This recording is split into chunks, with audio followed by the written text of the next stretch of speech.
What rises the sun? Well, just for a second, close your eyes and think what the answer could be. When asked to common people of age about 20, they said, well, it happens by nature, just like how we have mountains and trees, and just like how birth and death occurs, it all happens by nature. When I asked this to a higher secondary student, he said sun never rises. It is stationary. Only earth rotates and revolves, creating days and nights and months and seasons.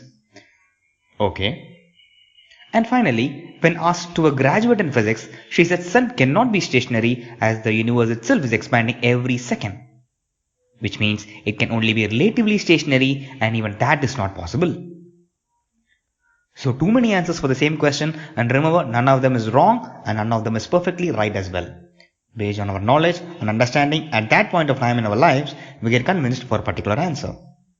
Now, let us see what answer does the greatest epic Mahabharata have for this. These conversations appear in the Vanaparva of Mahabharata when the Pandavas are in 12 years of exile in forest.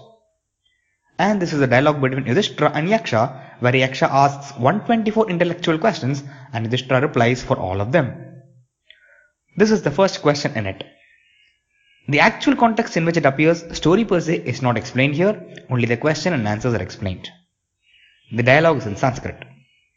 Kim swit adityam unnayati. Kim, what? Aditya, sun. Unnayati, takes forward or rises. Yudhishthira replied, Brahmam adityam unnayati. Brahmam rises the sun. Note, it is not the four-faced Brahma, but Brahmam. Brahmam can be equated to what we term as God in modern times. Hindu Shastras never accept that something happens by nature. It seems to question us that do you think the mountains and oceans have talked with each other and created the universe? Or have the trees and rocks discussed with each other to control happenings in the universe? Note one thing, nothing can happen by nature without the intervention of tertiary object called as Gnanam or the sixth sense. No transformation can happen without intervention. A brick cannot become directly into a house. Wood cannot become directly into a table.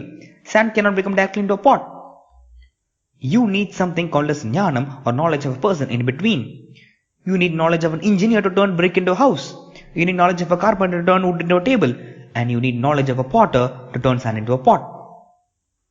Similarly, that knowledge or wisdom for things that are happening by nature is called as Brahmam. Nature plus intervention of Brahmam will give us happenings in nature.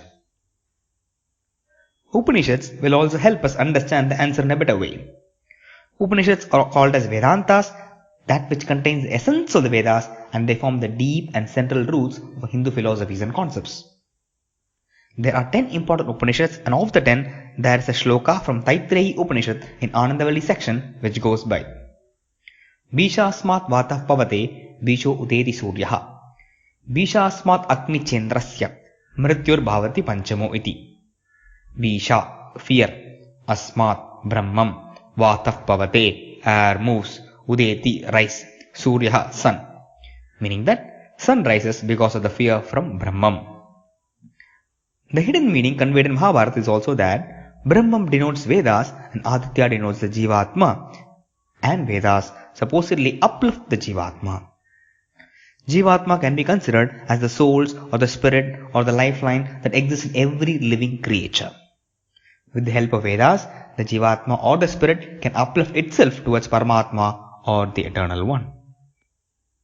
Now, let us check from the scientific perspective. You could even argue that gravitational force is the substance which keeps the Earth in its orbit and makes it rotate and revolve.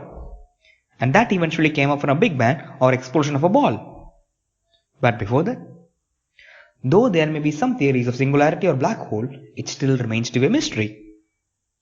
At one point of time, the science will become weak that it cannot travel anymore and will require light from spirituality to continue the thought process.